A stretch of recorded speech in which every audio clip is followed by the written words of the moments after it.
I'm Deborah Owens, America's Wealth Coach, and it's time to get wealthy. You're going to learn exactly what you need to do to finally achieve the level of financial success you desire and you deserve. The pathway for wealth or high net worth for Black women is entrepreneurship. That's according to a new study by UBS, the United Bank of Switzerland. Black women surveyed said that 42% of Black women surveyed said that business income was a significant part of their wealth. And I'm excited to have a conversation with someone today who built a 7-figure business as a solopreneur. If she can do it, you can do it too. Elizabeth Davis is founder and CEO of Shidavi, a plant-based beauty brand, who took her construction engineering management background, and instead of building projects for other companies, she built a multi-million-dollar business. And that's why I'm excited to have her on Get Wealthy today. Elizabeth, welcome to Get Wealthy. Thank you so much for having me, Deborah. It's always a pleasure. Always a pleasure. And let's just start by tell the audience a little bit about yourself. Sure. Deborah gave me a wonderful introduction. So I'm Elizabeth Davis. I'm the founder of Shidavi, and we focus on plant-based beauty products, more focusing on the hair. And we focus on giving your hair luster, longevity, and length. Excellent. Well, let me just say, one of the things I want our viewers to know today is the 3 things that you may not know about having a successful business. Number 1 is that your skill set is your asset. Also, that building a business is how you turn your skill set into wealth. And then finally, you need to know how to use technologies and systems to actually grow your business. And so, Elizabeth, when we met, one of the things I was fascinated about initially was when we were having a conversation and you were like, yeah, I said, so how big is your business? And you said, oh yeah, I was able to build my business to over 7 figures with no employees. And it's sort of like my mouth just dropped. And so I want to start one of our focus or our framework on Get Wealthy for financial success is mindset, strategy, and execution. And so I want to start there with you. Mm-hmm. And that is, you built this multi-million-dollar plant-based wellness brand, and you had a successful career. Mm-hmm. And so what I want to know is, first is, what was the mindset that you had to have to leave that flourishing career to actually start a business? Oh, that's a loaded question, even though it sounds guys, when you are building your business, I would say now that there's a lot more support for individuals who are building businesses, and a lot more encouragement for people. My mindset shift, I had to shift my mind from that of an employee to that of an entrepreneur and employer. No, I didn't have any particular employees at the time, but I did have contractors that I was working with and that I needed to do things. And really, as far as shifting your mindset, I just felt like everyone around me had an employee mindset at that time, because not just from family members, but even at work, you spend your best hours at work, right? So from 7 a.m. To 9 p.m. sometimes, or even 5 p.m., whatever time you get off work, you're spending your best hours at work. One thing that I had to learn from my research was I need to give my best hours to my business. So that included, instead of me focusing on just getting ready for the morning and getting ready for work, my first few hours of the day, even if you have to get up a little bit earlier, where my mind is clear and the day is not getting away from me, I had to go ahead and dedicate those first few hours, get up at 5 a.m. or sometimes 4 a.m. to get certain things done, because those were my best hours where my brain was clear. And then in the evening, I will focus on my business. So when you're starting a business, and if you want to keep your lifestyle, which was important to me because I had a home, I had bills that I needed to pay, right? So I wanted my lifestyle to be the same. I didn't want to quit my job. I just had to manage my time a little differently. That's one of the main things that you'll have to do. It's so interesting how you said that employee mindset. And I would imagine you did very well in your educational pursuit and was able to get, have a flourishing career in what I would say is a male-dominated field, construction management. And so you talked about shifting from employee to an employer mindset. And I would imagine, though, that your family, how did they feel about you pursuing, leaving that investment in your college and career to start your own business? Well, I think through my casual conversations with my family, they knew how much I complained about my job, number one. They knew that was going to be, they just didn't know how or when, right? Because there were days where I'd be like, oh no, I'm just going to quit today. And then my mom will have to talk me back down and say, well, wait a minute, no, quit today. Why don't you? She'll say, okay, hold on. And then I'll get through the day. I'm like, okay, well, no, today wasn't a bad day, right? And that's another thing that brings me to another mindset shift. Understanding your employer too, because when you're shifting your mindset from an employee to an employer mindset to an entrepreneur mindset, you will begin to have a better understanding of your employer and why they did the things they did, why things operate the way they operate. And sometimes I sit back and I think, I'm like, well, I sound like my manager, right? Or I sound like my employer from 5 years ago. Because there are certain things that as an employer that you have a different perspective than you did as an employee of things needing to get done. And then also just thinking about the future of the company. So that's a big thing there. I'm so glad you brought that up, because the conversation that I wanted to have with you is, I think that, I know that there may be viewers of this program who dream of doing exactly what you have accomplished, and that's leaving that day job with that employer and launching out on their own. And so my other question to you is, in terms of you talked about how you managed your time and that sort of thing. How did you actually validate that you had a business? Like, did you start part-time and kind of testing things, or give our audience just a bird's eye view of what that was like when you were first getting started? Yeah, sure. And I think this can work for any business, no matter which field that you want to go into.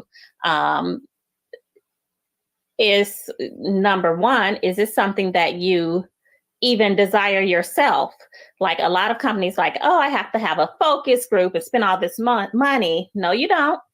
What you need to do is, of course, is this something that you desire yourself? So healthy, beautiful hair was something that I desired myself and something that I had. And yes, I have my hair in a ponytail today, but you guys can see I do have length. But when I first started my company, and before, when I was validating my idea, people on the street, when I would straighten my hair or blow dry out my hair, like just a few weeks ago, I blow dried out my hair. I hadn't even finished my hair. And a lady was like, is that all your hair? Like, so things like that will give you a clue as to what you should be doing. Now, if you have something that's more of a software or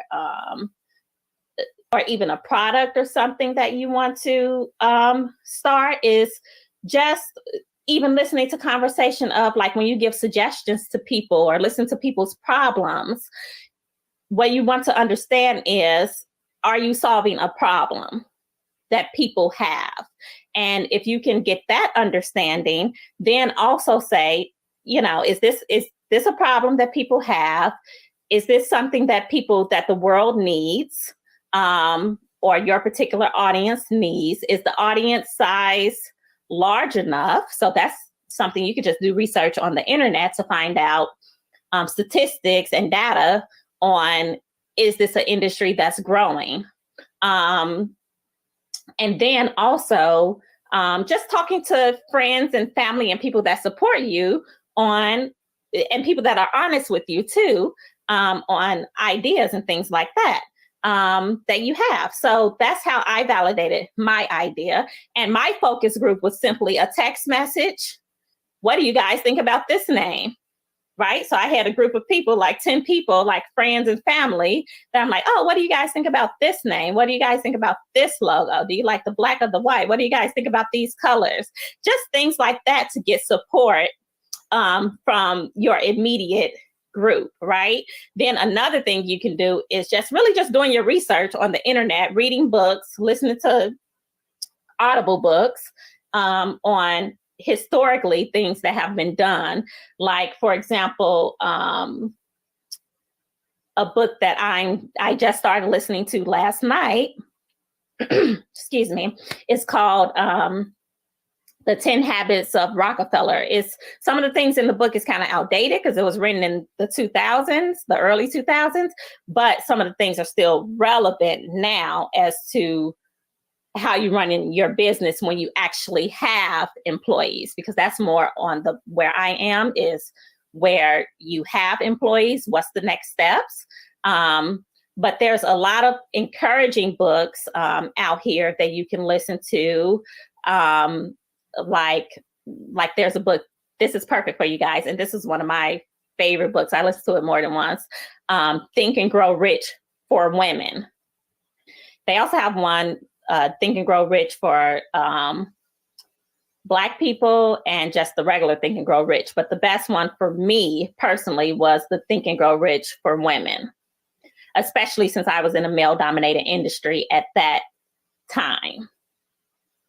No, that's interesting. I mean, Napoleon Hill is one of my all-time favorite authors, and I really feel like he is the architect, right, and the origin for where self-help, so many self-help people that we know now have gotten most of their information from Napoleon Hill, Think and Grow Rich. I didn't know there was a Think and Grow Rich for Women, so I'm going to have to check that out.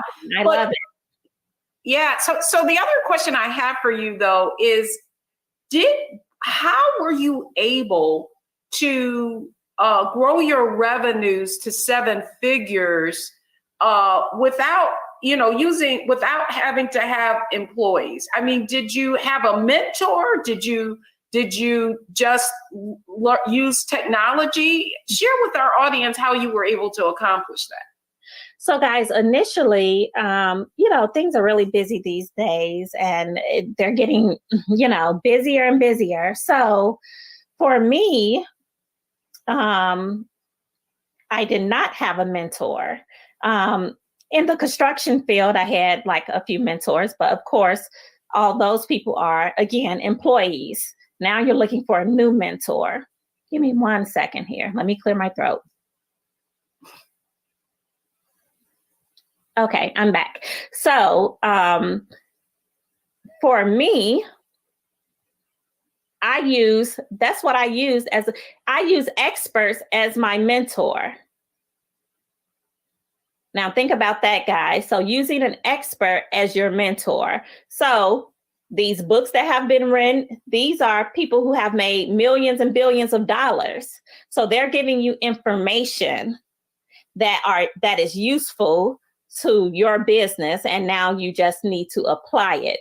Even if you're not applying everything, that's going back to the mindset shift of shifting from an employee to an entrepreneur. Using these books that are out here, those are people that can be your mentor without you having to even meet them in person, right? Some of them are deceased because it's years ago. A lot of them are not in your circle. So that's how I shifted my mind and actually gained some mentorship. Then also, for example, if you're not great at something that you need to do, like your graphic design, for example, like you find somebody who's good at what you're not at and use that person as a mentor in that particular field. So like I said, graphic design is a good example where I'm not an expert at graphic design, so I'm hiring somebody with those expertise. And that's how you grow to where you want to. Oh, that's great. And, I love it that you're really sharing the mindset, right? So it was employee, it was entrepreneur. And so, I shared with the audience that what I was fascinated by was the fact that you were able to grow your business to 7 figures without having employees, certainly using contracts and experts. And so now I want to shift to that CEO mindset, right? And so when we come back, I want to go to strategy, and I want you to share with the audience, you can get to a certain level with a certain level of thinking, but now as you adopted the CEO mindset, what are some of the strategies that you use to continue to grow your business? So don't go anywhere, folks. We'll be right back. Next, we talk mindset. Next, we're going to talk strategy with Elizabeth Davis, founder of Shadavi.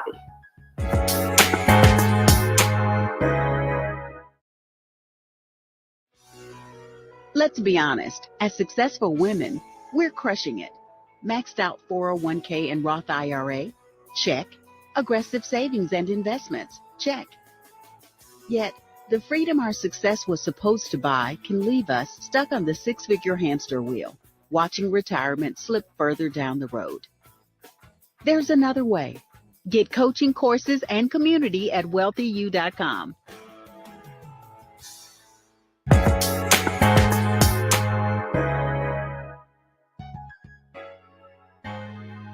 I'm Deborah Owens, America's Wealth Coach, and we're having a fascinating conversation with Elizabeth Davis. She is CEO of Shadavi, a plant-based beauty brand, and she shares how she really was able to address her own problem, wanting to have healthy hair and having people comment on it, and that grew into her brand. So Elizabeth, thank you so much for sharing your mindset and how coming from that employee mindset, building that, now you shifted to that entrepreneur mindset and now CEO mindset. So now that you have had a certain amount of success, what is the next step that you had to do when you talked about leadership and now bringing employees in?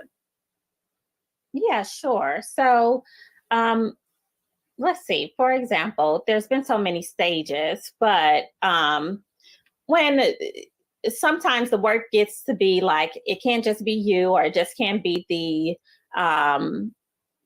contractors that you've worked with, you need more hours to get things done. And that's when you want to start thinking about bringing in employees.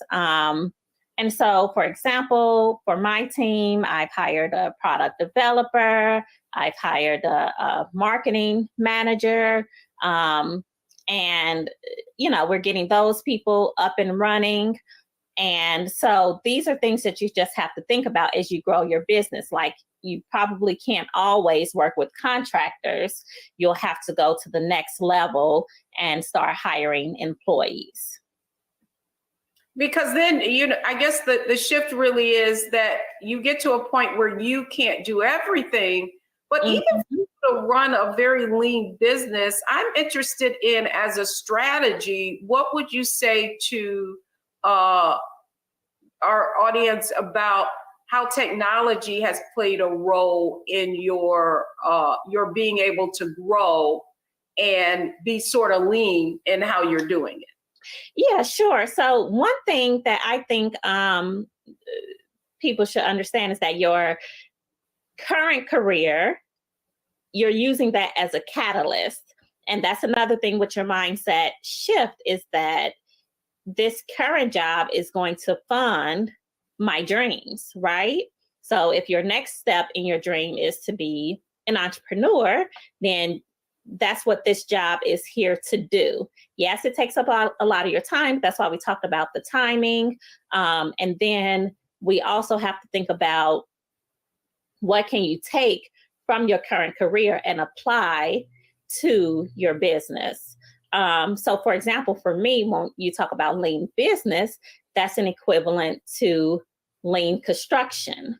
When you talk about products and how they play into people's lives, that's the same thing as what we did in architecture and the building construction industry, is that we're taking this building and it has to be functional for people, and not only functional, but beautiful.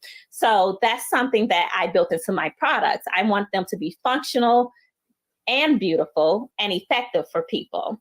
And so I took that from my career and I applied those same concepts to my products. Then also, when we talk about the lean construction, that's another concept. So lean construction is where we're doing basically using the minimum amount of materials and the minimum amount of costs, which in turn, if we're using the minimum amount of materials, the minimum amount of labor, then that minimizes the cost. And so when I'm thinking about my business, I wanted to minimize the cost to launch my business. And so I took those same concepts and applied it to my business. I'm so glad that you really gave us a very practical way of looking at what I think is the most important and valuable asset that people have, and it is their skills, right? And I think it's really interesting that you're able to say how you were able to look at, as an employee, and all of the skills that you learned and how you applied them in your career and how they are transferable to your business. And it does not necessarily have to be the same industry. It's really the skill itself and how it's applied to create the same kind of outcome that you want, just in a different industry. And so I guess the next question I have for you is, in terms of strategy for you, it was leveraging your existing skill set. But then what kind of infrastructure have you put in your business so that would allow it to grow? Okay, so one thing that I did when you say infrastructure is, the first few even contractors that I worked with, and then softwares that I worked with, I thought about, and I think that this is for any company, and I just realized this, was that you need to focus on revenue producing activities. For you to be able to leave that job, for you to be able to grow your business to where it can sustain you, at least initially, and in your first few years, you really need to focus on revenue producing activities. So what are the few people, what can you do yourself? Again, so like for me, project management. I'm good at managing costs, especially being in the architecture construction industry. I'm good at managing costs, people, and time. Those are my skill sets. Aside from being able to do hair, those are things that I had already outside of my job, but those things that was in my job was being able to manage costs, people, and time. And so I took those things and I applied it. What can I do myself? Those are the things that I'm going to do. What do I need other people to do immediately for my revenue? And then what in the future am I building out? And so that's the mindset and how you kind of build your infrastructure based on those things. Well, something interesting, and coming out of sales and being a business owner, nothing happens without a sale. So I do love that you are really telling folks to focus on revenue generating activities. Yeah, you need a brand. Yeah, you need a website and all of that. But at the end of the day, are you getting a return on investment, and are the effort that you're giving every day really resulting in an outcome of growth? So to that end, you're in the manufacturing business. Do you manufacture your own products? And how are you able to take it from that product to the sales and be profitable? Okay, yeah, sure. So when we're thinking about reducing costs, back to reducing costs, when I first created Shadavi, our flagship products is our healthy hair vitamin, our whole food hair vitamin. It's an all herbal vitamin, and then our hair and scalp growth elixir. So we have these two products. That was another one of my lean strategies. Was I wanted to create something that looked really good, because especially at the time, if people were launching products, they weren't the most professional looking products, but I wanted mine to be as close to professional looking as possible, because I felt like that would sell. The appearance of my product will sell the product. So the branding was important. The website was important, but I found people who could do what I needed them to do at the prices that I could afford at the time. And then also, it's just like anything else in life. It's like some things you splurge on, and some things you are saving on, right? So you have to have that balance. And so I launched my two flagship products, which, like I said, that was reducing the cost by only having two products rather than having so many products. And that's pretty much what I did. Did I answer your question, Deborah? Yeah, you did. I mean, I think, one of the things I'm intrigued about is the fact that you are in a very competitive field. Not only do you have, competition in terms of individual entrepreneurs, but especially Black hair. Okay. And then you have the larger brands, right? Who are the big Unilevers, and, they've got, they see the amount of money that your target audience spends on these types of products. And so I'm really intrigued with how you were able to market. And so how did you market your brand? How did you get people to buy it? Was it word of mouth? Was it Facebook marketing? What would you say to someone who's going to go into a competitive industry about how they can stand out and create sales? Yeah. So I think initially with your business, what's going to sell is you, because you understand your products. Like when I first launched Shadavi, and you understand the brand and what you created it to be. Or whatever that is, whether you're selling engineering services or medical services or goods, like nobody's going to sell it like you, especially initially. So for me, like I did Facebook ads. But my first Facebook video that I made, it was trash. I did not know how to make videos. That was not, it was terrible. So then what I had to do, I found, I was somewhere online and I found a person who taught you how to use a DSLR camera.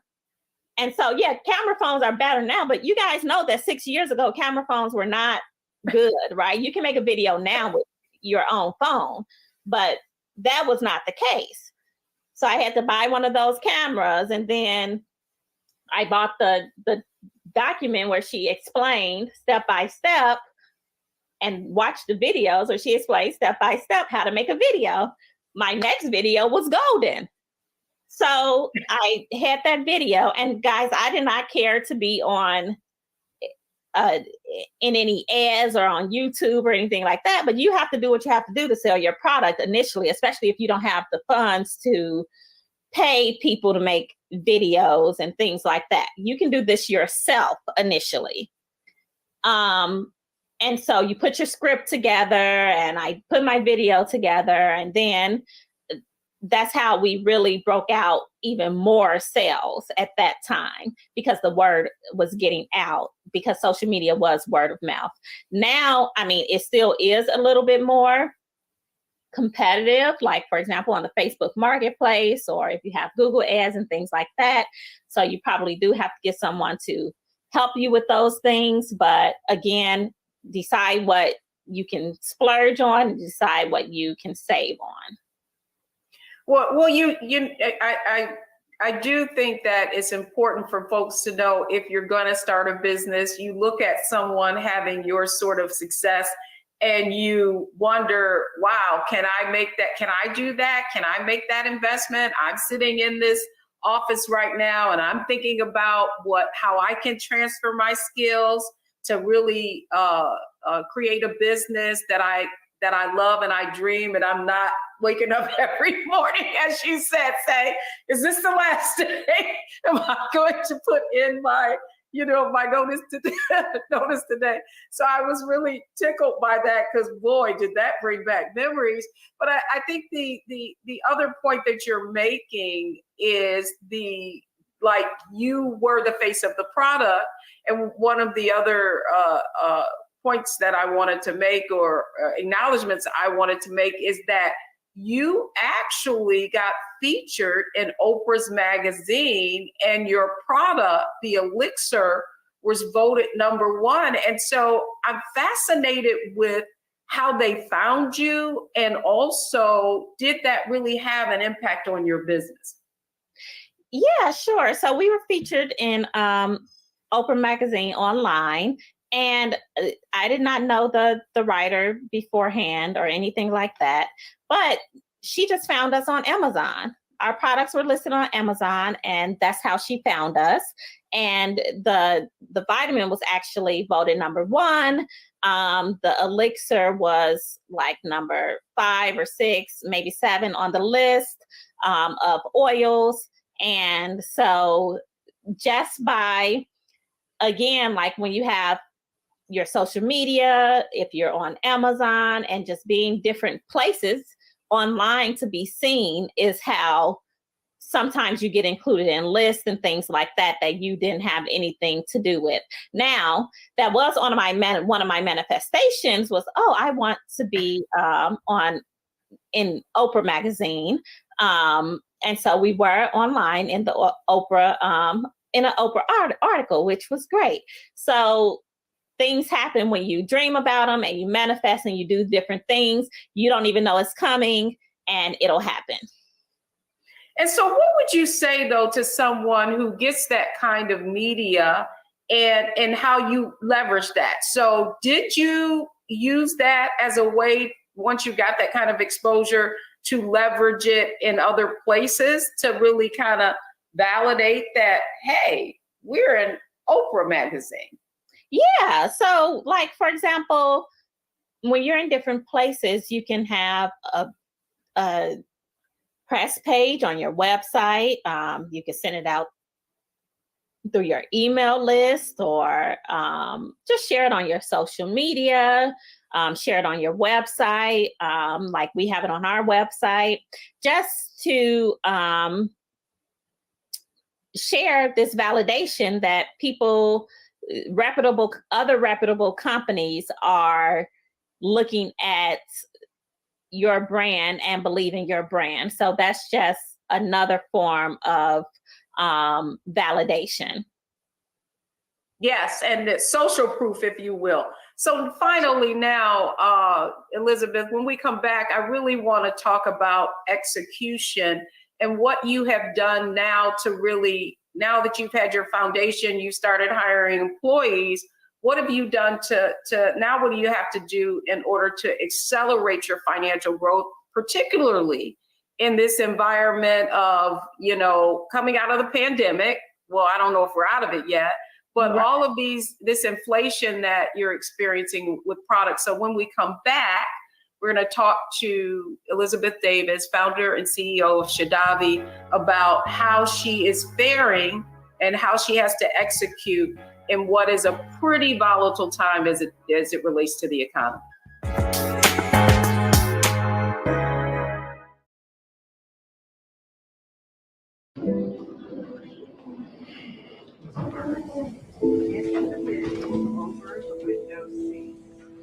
These are the only bins that will accommodate larger overboard.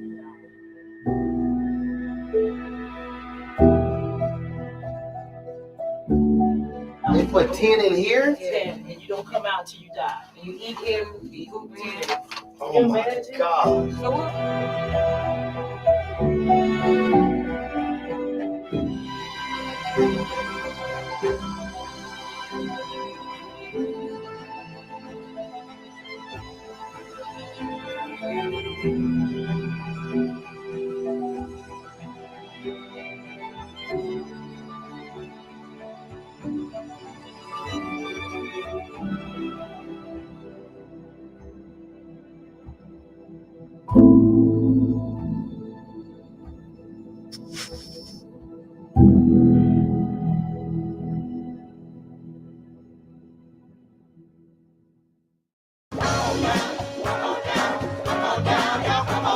Welcome you to the launch of the Mass Poor People's Low Wage Assembly and Moral March on Washington, D.C., June 18, 2022. We are a new, unsettling force, and we are powerful. New, unsettling force, and we are here.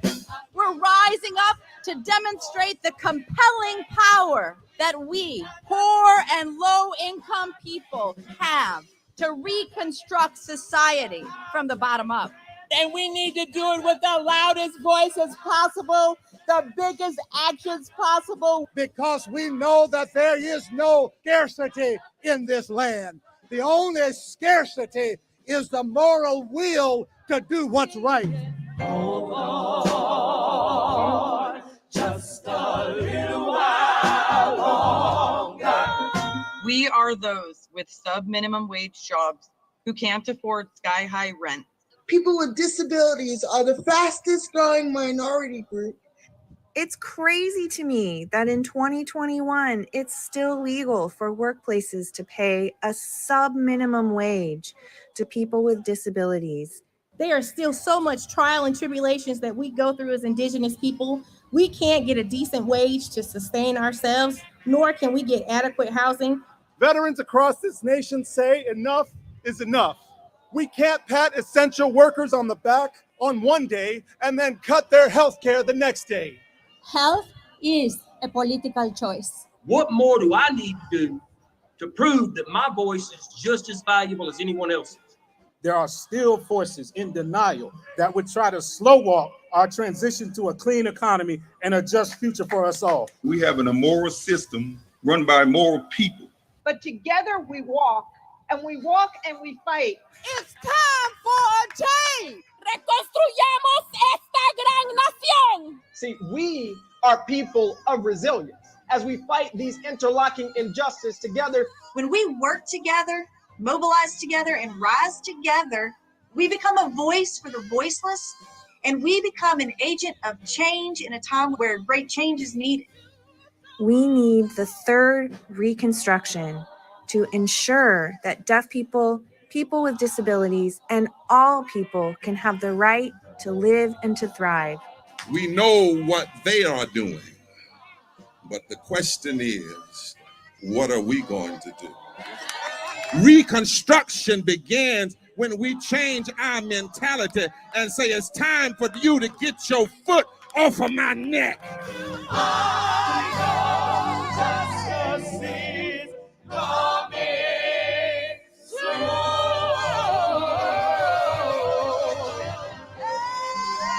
Hey, do you believe that on today?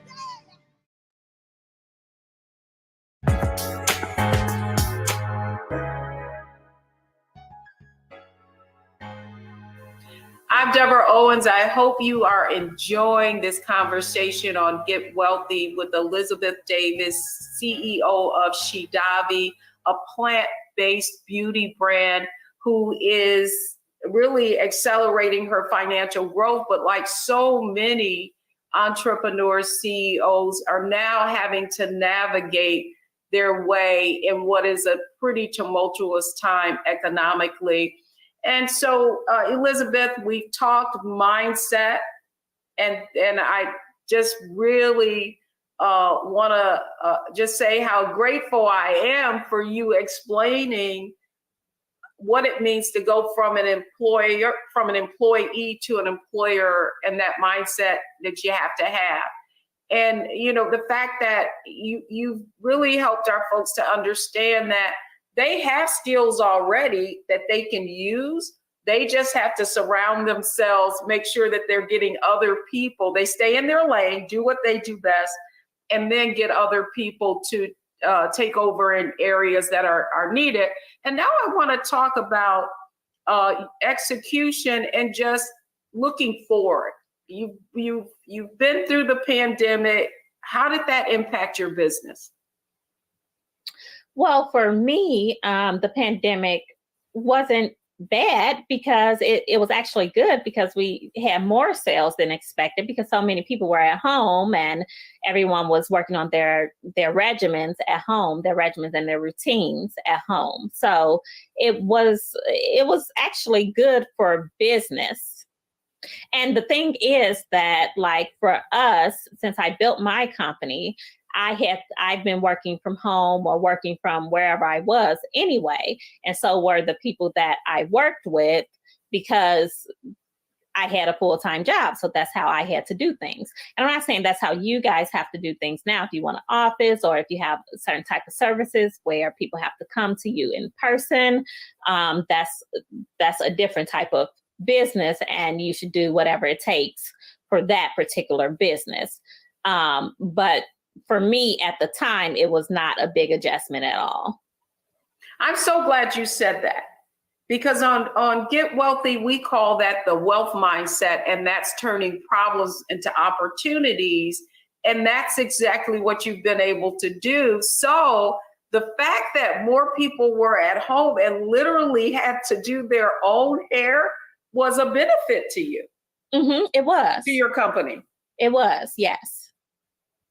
And so what did you do in response to that? Did you start doing videos? Did you do more of teaching people how, once you found out that you had this audience that was now at home and more likely to be doing their hair themselves?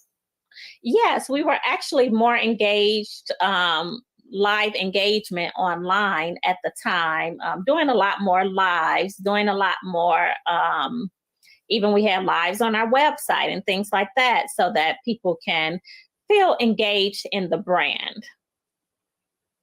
And do you know, it's interesting that you said that, because we, in Wealthy You, we've had a lot of growth as a result of the pandemic, just in terms of people wanting to get together virtually. Mm-hmm.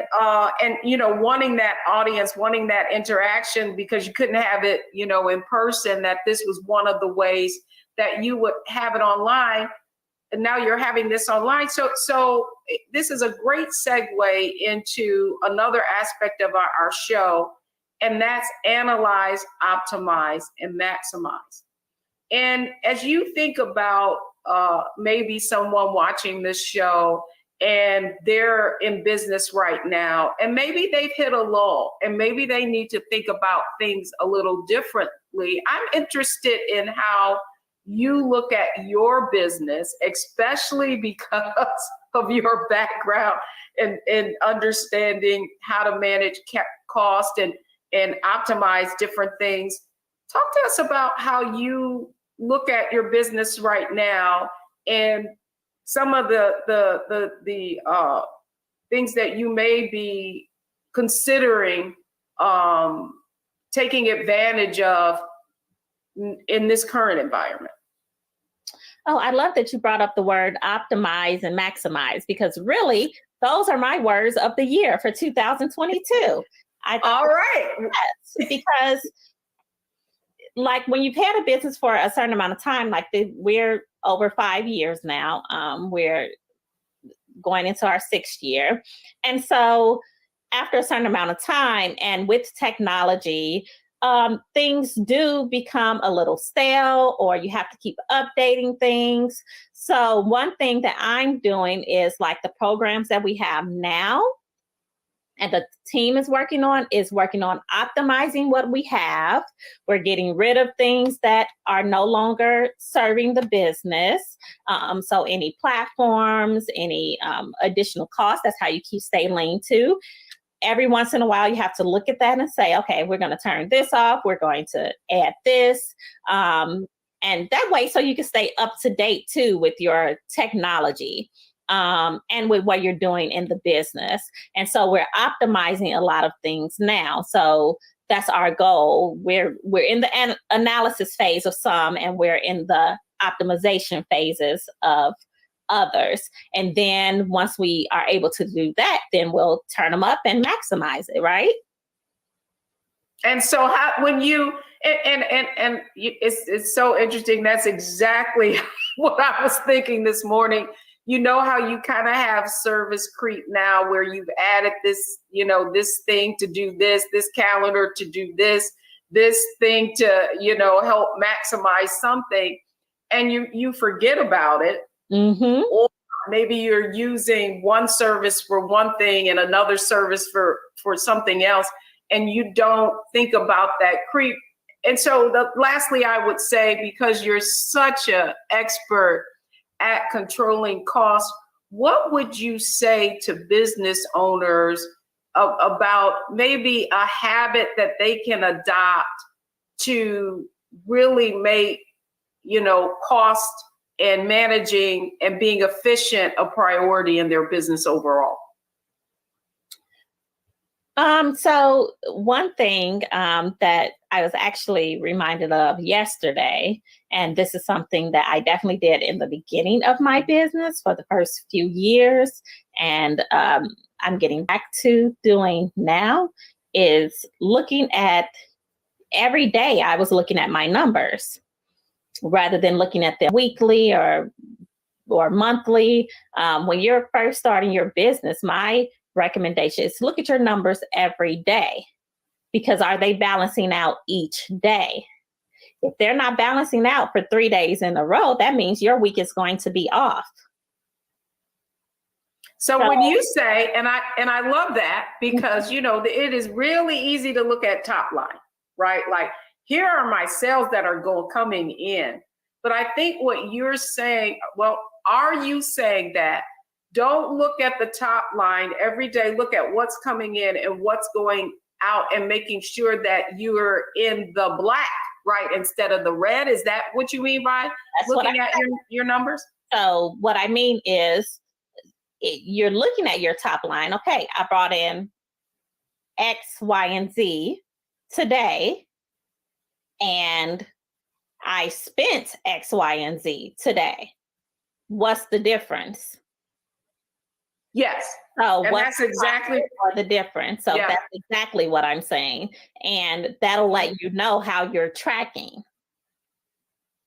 Oh, this is a great way to end this show, Elizabeth Davis, because as someone who loves numbers, I often say you cannot manage what you do not measure. So Elizabeth Davis, CEO of Shadavi. Thank you so much for sharing how you shifted from an entrepreneur, from an employee to an entrepreneur, and now CEO. Thank you so much for investing in our audience today. Thank you so much for having me, Deb. It's always a pleasure, and you ask all the right questions. So I hope that the audience got what they needed from this. And if you guys are interested in learning more about Shadavi, you can go to www.shadavi.com. That's spelled SHEDAVI.com. Absolutely. We would be remiss if we didn't mention all of the fabulous products that you have that really, unlike so many brands, you focus on health, and and your products focus not only on the outside beauty, but on the inside. I've done my homework. Yes. Thank you so much, Elizabeth Davis. And when we come back, I'm going to share with you the 3 takeaways from today's show. So don't go anywhere. We'll be right back.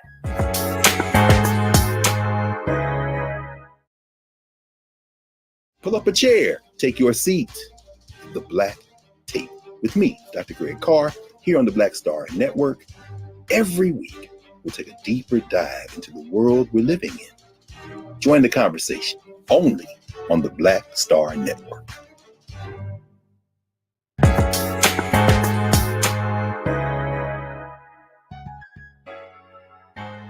Welcome back, everyone. I hope you enjoyed today's show on Get Wealthy and our conversation about how to shift from that employee mindset to that CEO mindset. And if you have entrepreneurship in your future or you're considering it, here are the 3 takeaways from today's show. First is plan your exit strategy. Don't quit your day job. Like the advice that Elizabeth Davis gave you, is while you're on the job, begin to develop those habits that are going to help you become a good CEO. Next, validate your product and ideas. She shared many, many ways that you can do that without it costing you anything. Ask your family and friends. Listen to what other people are saying. But most importantly, and that's exactly where we ended today, analyze the data. Make sure that you understand not only if you're making sales, but if you're making a profit. Thanks so much for joining us on Get Wealthy. And don't forget to watch our other episodes. They're always available on demand right here on Black Star Network.